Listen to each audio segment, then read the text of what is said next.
Hi guys, my name's Taylor Davidson. I work as a property consultant in-house at Eye of Africa Golf Estate currently. This video is the first in a series breaking down a little bit about what I've learned. This video is titled, "Those That Got It Ain't Pressed to Talk About It." If that sounds like a rap line. Now stop with all that frontin'. That big money talk should be reserved for those that got it. But when you really got it, you ain't pressed to talk about it. That's why I hear that cap. It's because it is. It's a line from J. Cole. It holds a very deep truth, something that I've learned experientially.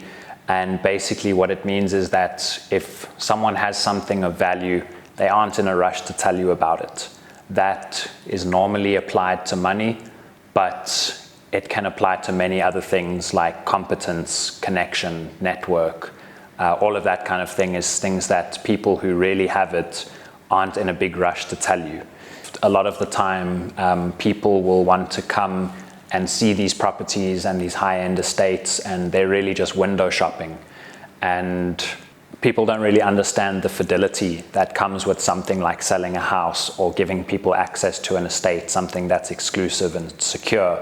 It becomes very, very important that you're able to qualify people and read their intentions and try and understand why they're here, because 9 out of 10 times they're not a genuine buyer. They're someone who just wants to come and kick the tires, as we call it. And there's a very fine line to be walked, because if you allow a non-qualified buyer who's just shopping around or who's just having a look around into someone's home, into someone's secure estate, that's enough to get you kicked off a mandate. There's no better way to upset or annoy a high net worth individual, and that is to waste their time. And ultimately this is what happens. So it becomes very important, like I say, to read the intention. And a lot of people would think it was simple, and that you just need to look out for, if you're selling a high-end property, you need to look out for the signals. A fancy car, nice clothes, that in itself should be enough to determine whether this person is a qualified buyer, you would have thought.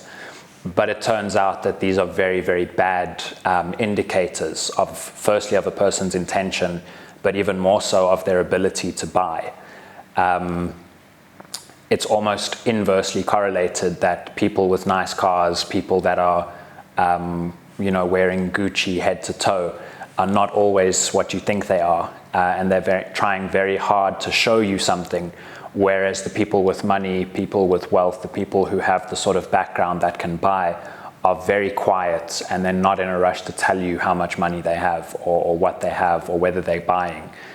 Because if you can imagine, if you were buying something, you wouldn't want to be sold on something.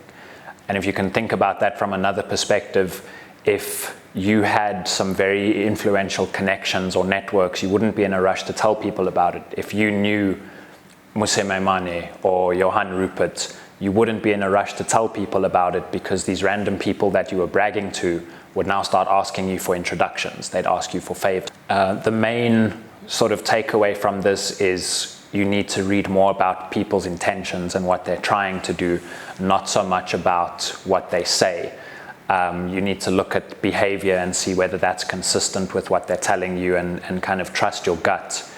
Inversely, as much as we've seen people in fancy cars fall through on agreements, and the inverse is also true, that we see people come into sales office wearing dusty overalls, driving a beat-up bucky, and they buy multi-million rand properties and they pay cash. And it just goes to show once again that these people are not trying to convince anyone of anything. They're very secure in what they have, in who they are, and don't be fooled by appearances, especially an appearance that is very consciously created.